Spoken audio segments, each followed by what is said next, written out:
Hili ni eneo la forodha baina ya Kenya na Tanzania, ambapo kwa siku za kawaida utaona kuna shughuli nyingi sana za ukaguzi wa magari pamoja na magari ya mizigo na hata wale abiria. Lakini leo shughuli zote zimesitishwa na sababu ni vurugu linaloendelea la maandamano. Kama unavyotazama nyuma yangu, moshi kutoka kwa vile vibomu vya kutoa machozi, na hadi toka angalia upande huu unaona kwamba hakuna shughuli yoyote hadi sasa inayoendelea.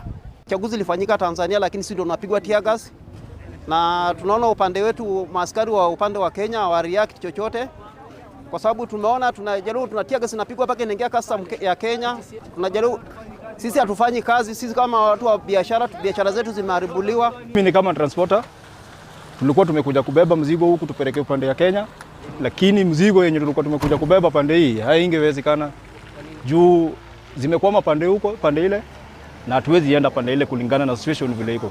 Sasa makabiliano haya baina ya maafisa wa polisi na waandamanaji wanaopinga uchaguzi kutoka mpakani katika eneo la Tanzania hapa Namanga yaliendelea kuanzia muda wa saa 3 asubuhi hadi saa 10 alasiri, huku maafisa wa polisi wakishindwa na juhudi za kuwatawanya waandamanaji hawa.